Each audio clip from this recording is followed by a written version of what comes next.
नमस्कार दोस्तों, आप सभी का स्वागत है एविसल इंस्टीट्यूट के यूट्यूब चैनल में। तो जैसा कि आप सब लोग जानते हैं कि अभी बैंकिंग एसबीआई जूनियर एसोसिएट्स का एग्ज़ाम चल रहा है, प्री का एग्ज़ाम चल रहा है और 100 मार्क्स के क्वेश्चंस आ रहे हैं। तो प्री में 100 मार्क्स में out of 100 there are 35 marks in the section of reasoning. Okay, आज हम लोग ऐसे एक टॉपिक के ऊपर डिस्कशन करेंगे जिसे अभी मान लिया गया है कि वो मेनली मेंस का टॉपिक है, बट इसके जो आसान से क्वेश्चंस है वो भी आपके प्रिलिमिनरी के एग्जाम्स में आ सकते हैं। टॉपिक क्या है हमारा? टॉपिक है, आप देख ही सकते हो, मशीन इनपुट या फिर जिसे हम लोग कहते हैं इनपुट आउटपुट। तो जैसा आप देख रहे हो, हम लोग डिस्कस कर रहे हैं मशीन इनपुट या इनपुट आउटपुट के ऊपर। तो पहला थोड़ा बहुत ये समझ लेते हैं कि ये टॉपिक बैंकिंग में ज़रूरी क्यों है या फिर दिया क्यों जाता है। आज के डे में क्वेश्चन पैटर्न तो आप कहोगे सर बदल चुका है, लेकिन फिर भी इसको हम लोग डिस्कस कर रहे हैं। एक बात बताइए, घर में कंप्यूटर है, लैपटॉप है, कुछ भी है, अगर उस लैपटॉप या कंप्यूटर में आप कोई भी इनपुट नहीं दोगे, क्या वो कोई भी आउटपुट जनरेट कर पाएगा? नहीं कर पाएगा। सिमिलर वे में इस पर्टिकुलर क्वेश्चन में आपको एक इनपुट दिया जाता है और उस इनपुट को स्टेप वाइज सॉल्व करके उसका एक आउटपुट जनरेट किया जाता है। इन जनरल उसका जो लास्ट स्टेप होता है उसे ही कहा जाता है आउटपुट।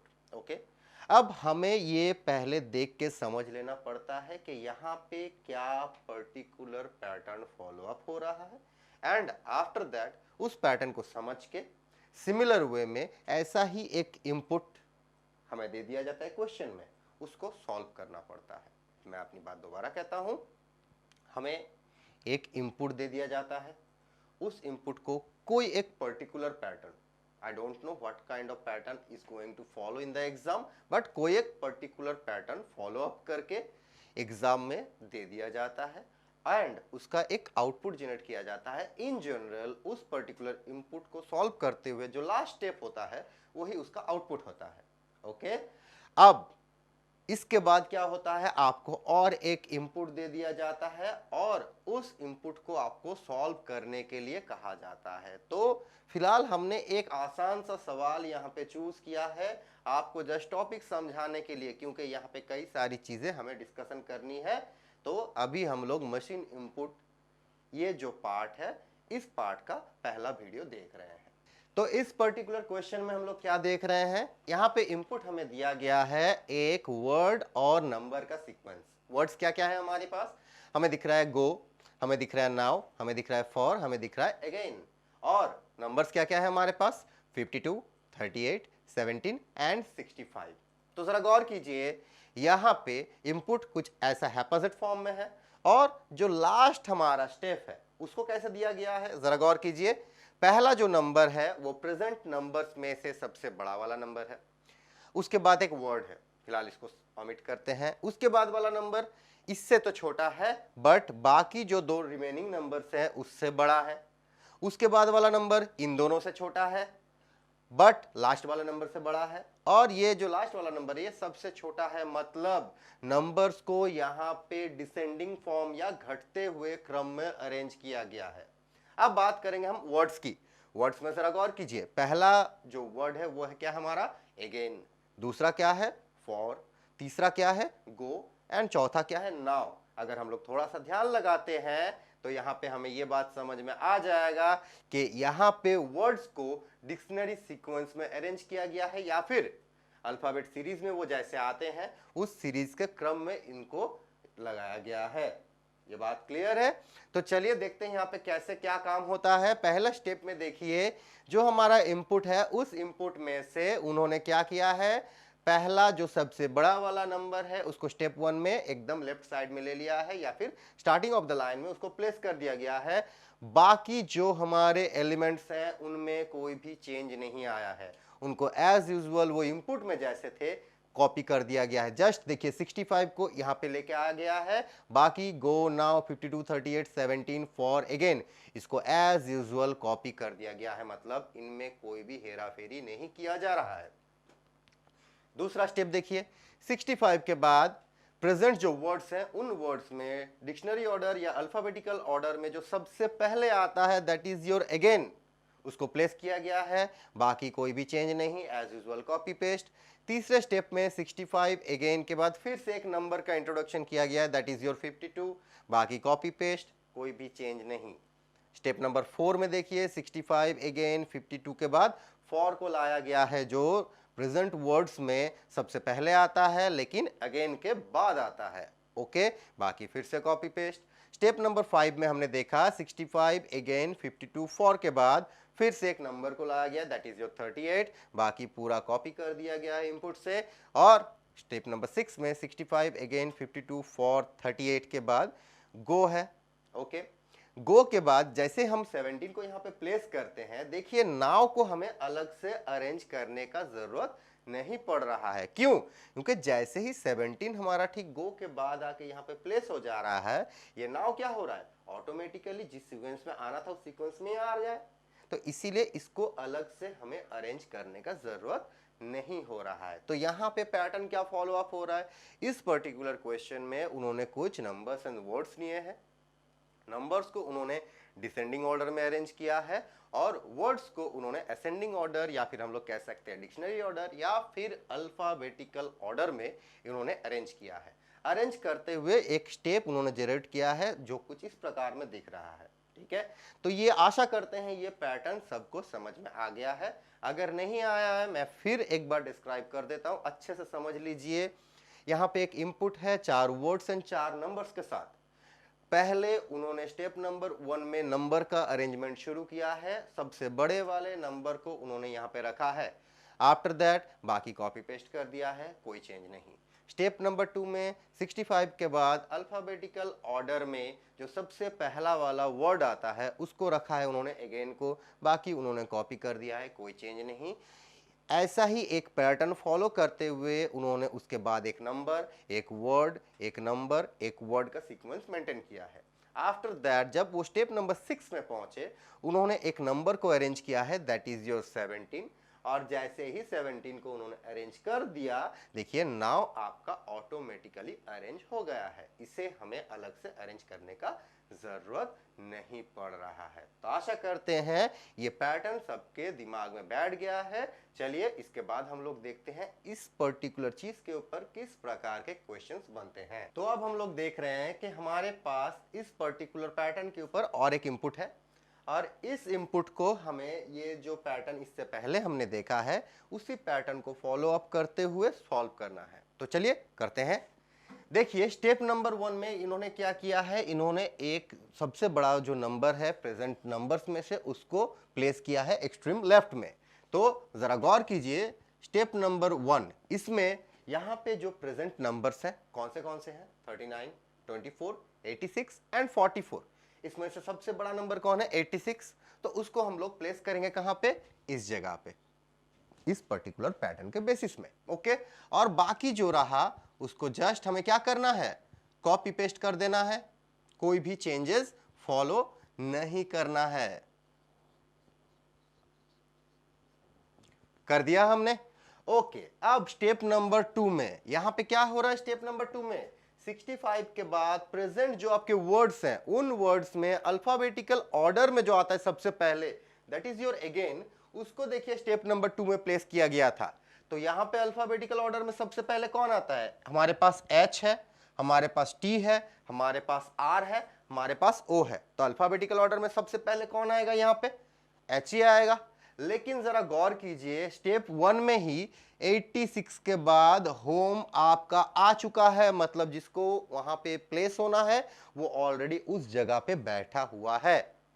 तो जब कोई एलिमेंट आपका पहले से अरेंज हो रखा है उसके लिए हम अपना स्टेप क्यों बर्बाद करें, हम उसको क्या मानेंगे, प्रीवियस स्टेप का ही एक अरेंजमेंट मानेंगे, उसको इग्नोर कर सकते हैं और उसके बाद वाले एलिमेंट को अब हम लोग अरेंज करेंगे। दैट मीन्स 86 के बाद होम आपका अरेंज हो चुका है, इसे के लिए हमें और कोई स्टेप बर्बाद नहीं करना है।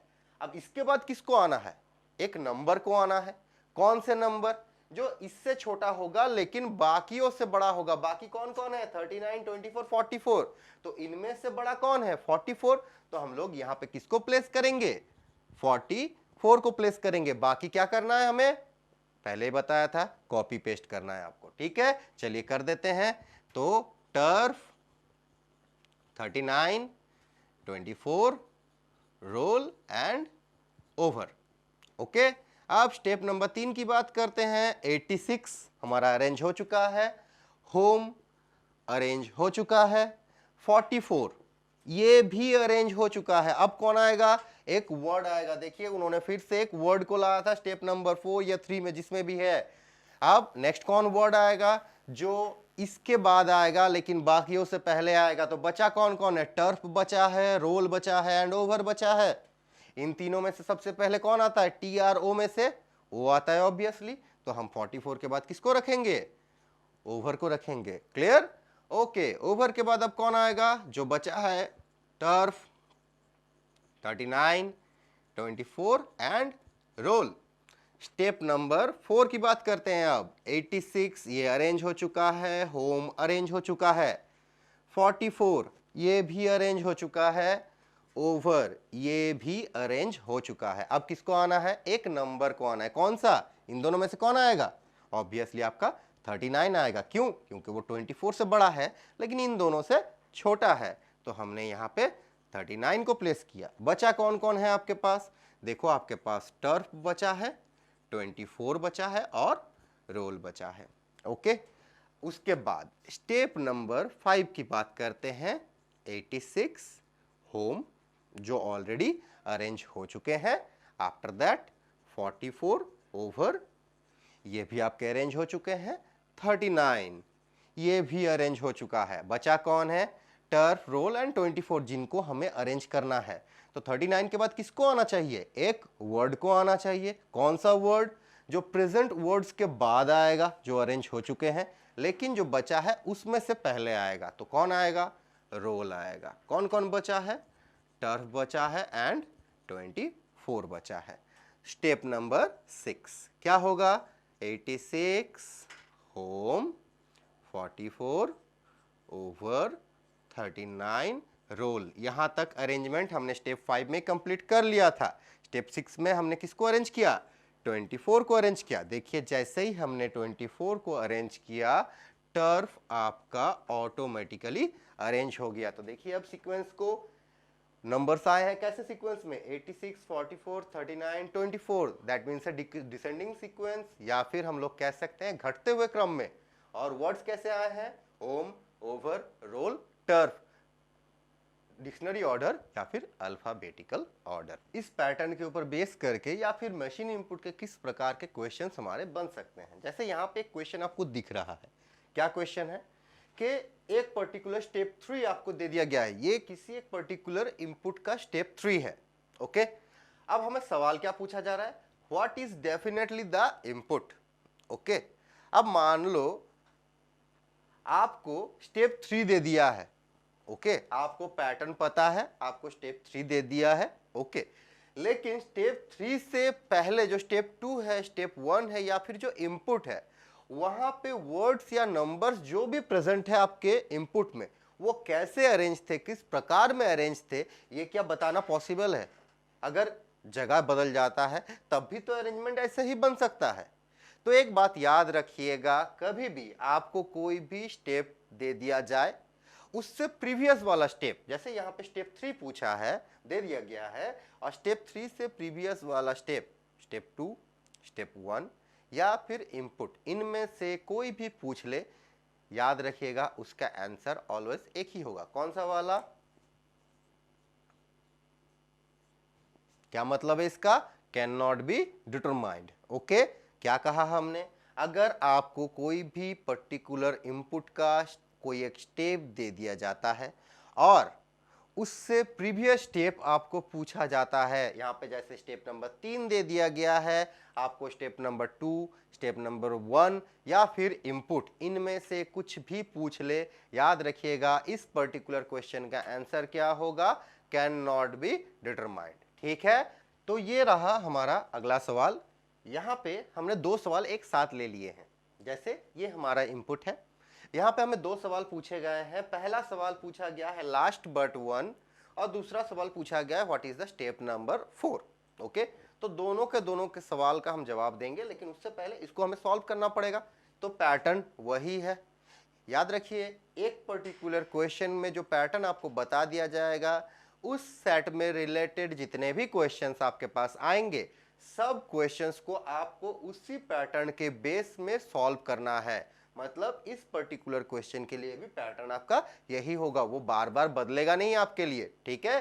चलिए देखते हैं। तो यहां पे स्टेप नंबर 1 क्या होगा, सबसे पहले कौन आएगा, सबसे बड़ा वाला नंबर, दैट इज योर 81। 81, बाकी चीज एकदम copy, show 51 36 new for 46 and goal.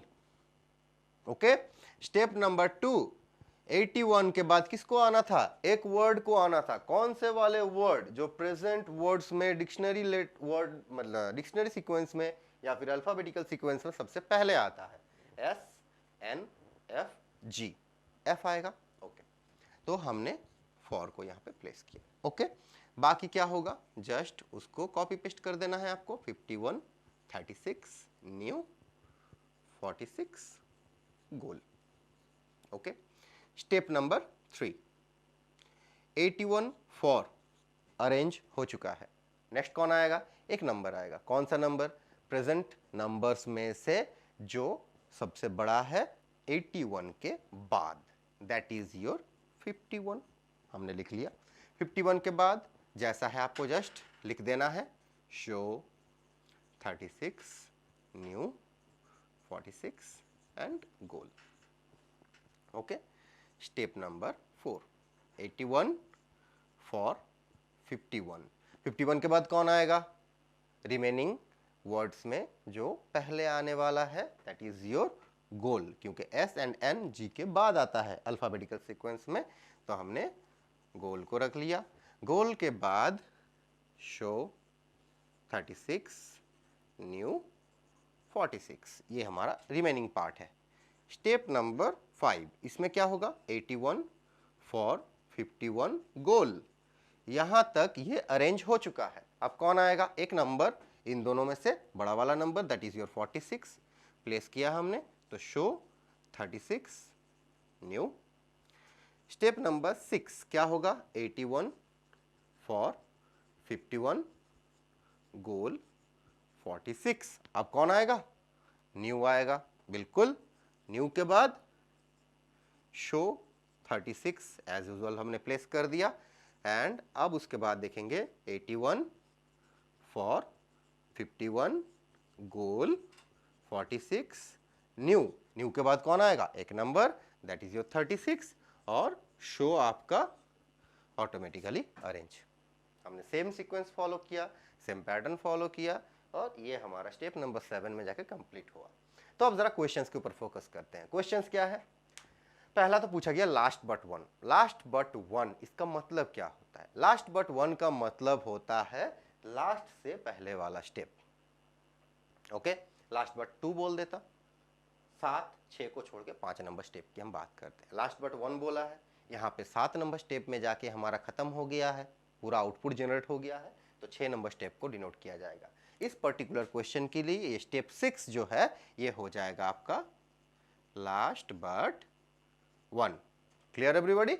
Okay, step number 4 वो तो आपको दिख ही रहा है, ये हमारा स्टेप नंबर 4 हो गया, ठीक है।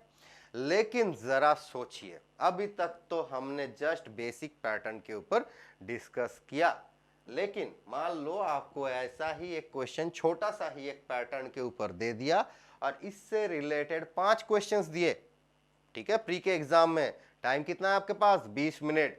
ऐसा ही आपको 5 इंपुट अलग अलग दे दिया, 5 इंपुट आप ऐसे बनाने गए। कितना लाइन लिखा है यहाँ पे हमने, 7 लाइन। इस क्वेश्चन के लिए कितना लिखा था, 6 लाइन। तो 5 अगर अलग अलग इंपुट आपको दे दिया गया है, तो मान लीजिए 5 6 लाइन करके 5 क्वेश्चंस के लिए आपको कितना लाइन लिखना पड़ रहा है, 25 से 30 लाइन।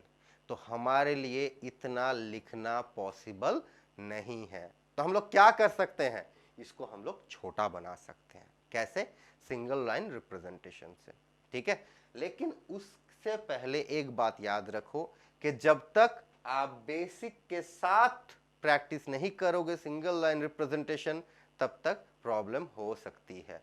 प्रॉब्लम ना हो इसीलिए पहले बेसिक पैटर्न को प्रैक्टिस कीजिए, साथ में इसको प्रैक्टिस कीजिए। अब हम लोग डिस्कशन करेंगे सिंगल लाइन रिप्रेजेंटेशन के ऊपर। तो चलिए अब हम लोग बात करते हैं कि ये जो हमें इतना सारा लिखना पड़ रहा है एक पर्टिकुलर क्वेश्चन के लिए, इसको बिना लिखे एग्जाम हॉल में हम लोग कैसे कर सकते हैं।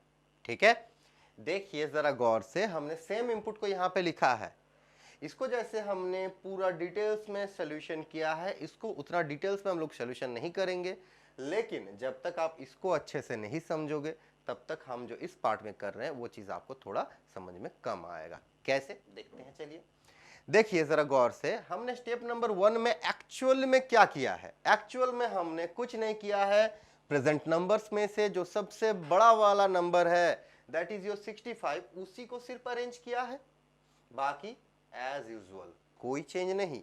तो स्टेप नंबर 1 में हमने 65 को अरेंज किया है।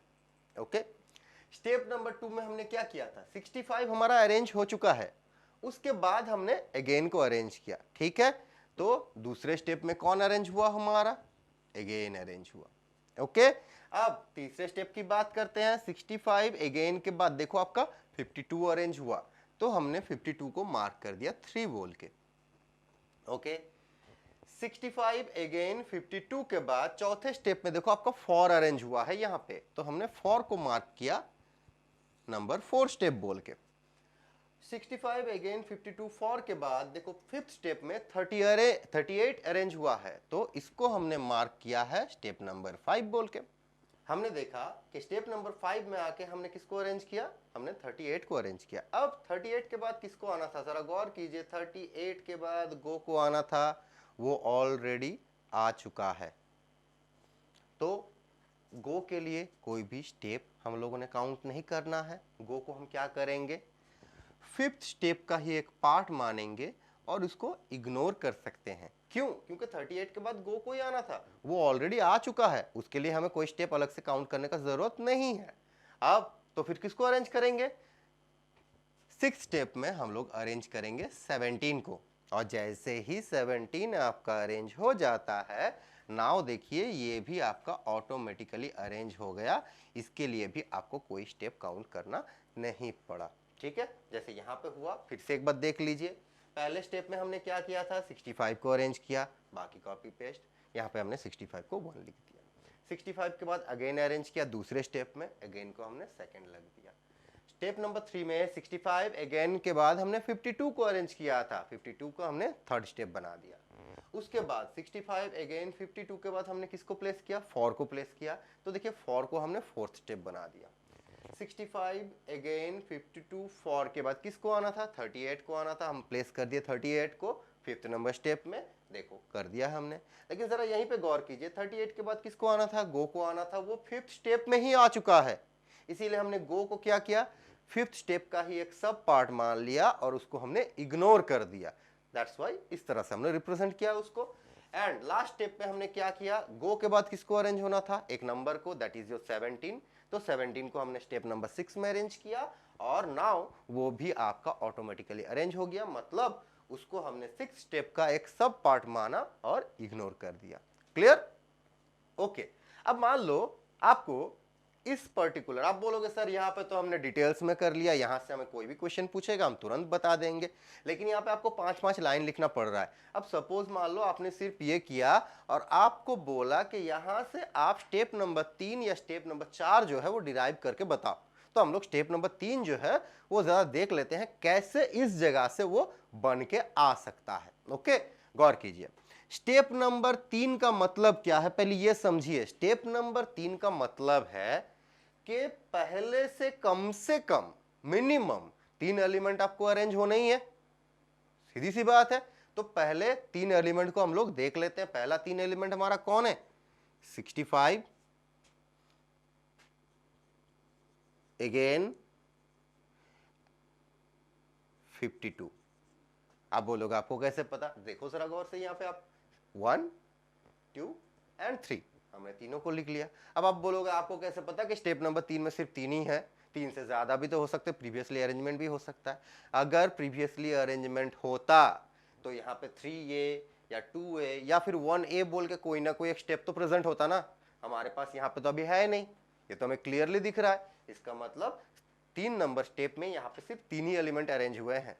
और बाकी क्या करना है, बाकी इनपुट में जैसे वो लेफ्ट टू राइट जिस सीक्वेंस में है, क्या कहा हमने, इन तीनों को अरेंज करने के बाद, हम स्टेप नंबर 3 डिराइव कर रहे हैं, इन तीनों को अरेंज करने के बाद रिमेनिंग जो इनपुट है जिस सीक्वेंस में है, सेम सीक्वेंस में आपको कॉपी पेस्ट कर देना है। मतलब पहला कौन आया, 5A मतलब गो आएगा, उसके बाद नाउ आएगा, उसके बाद 3 हमने पहले लिख दिया तो 3 को नहीं लिखेंगे, किसको लिखेंगे, 38 मतलब 5 नंबर एलिमेंट, 17 6 नंबर एलिमेंट, 4 चौथा एलिमेंट, 2 एंड 1 हमने लिख दिया है। जरा मैच करके देखते हैं। Step number 3 65 again 52, 65 again 52, go now 38, go now 38, 17 4, 17 4।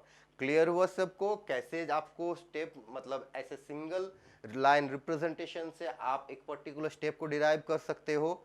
इस प्रकार से आप डिराइव कर सकते हो। क्या किया हमने, फिर से एक बार बता देते हैं। हमने यहाँ पे एक सिंगल लाइन रिप्रेजेंटेशन किया है, कौन से वाले इनपुट का, इसी वाले इनपुट का, और उसमें से हमने स्टेप 3 डिराइव किया है। कैसे डिराइव किया है, स्टेप 3 का मतलब है कम से कम मिनिमम 3 एलिमेंट हमारे अरेंज होने ही है। तो हमने पहले 3 एलिमेंट को लिख लिया। 3 ही एलिमेंट को हमें कैसे पता चला कि यहाँ पे 3 ही एलिमेंट अरेंज होंगे, क्योंकि यहाँ पे हमारा कोई भी सब पार्ट वाला स्टेप 1 2 3 के लिए हमें नहीं दिख रहा है। तो हमने सिर्फ 3 ही एलिमेंट को अरेंज किया। रिमेनिंग जो एलिमेंट थे, रिमेनिंग एलिमेंट कहाँ पे, रिमेनिंग एलिमेंट इन तीनों को अरेंज करने के बाद इनपुट में जो रिमेनिंग एलिमेंट थे उनको लेफ्ट टू राइट, वो जिस सीक्वेंस में थे उसी सीक्वेंस में जस्ट पेस्ट कर दिया हमने, तो हमारा स्टेप नंबर 3 बन गया। आई बात समझ में। तो आप देख सकते हो, अब अगर इसके बाद आपको ऐसे मशीन इनपुट के क्वेश्चंस दे भी दिए जाते हैं, आप 5 क्वेश्चंस का जवाब दे सकते हो, वो भी 5 लाइन में। आपको ऐसे 6-7 लाइन लिखने का जरूरत नहीं है। लेकिन उससे पहले बार बार मैं बोल रहा हूं, इसके लिए आपको बेसिक से चलना पड़ेगा। जब तक बेसिक क्लियर नहीं होगा तब तक ये बनाने में आपको थोड़ी सी दिक्कतें आएंगी। लेकिन अगर एक बार आपका प्रैक्टिस कंप्लीट हो जाता है, उसके बाद देखिएगा आप भी आसानी से इसको कर पाओगे। तो आशा करते हैं मशीन इनपुट का ये पहला वीडियो आप लोगों को बहुत अच्छा लगा होगा। अगर अच्छा लगा है तो प्लीज़ इसको लाइक कीजिए, और अगर आप नए हो तो सब्सक्राइब ज़रूर कीजिए। चलिए मिलते हैं अगले पार्ट में। Thank you.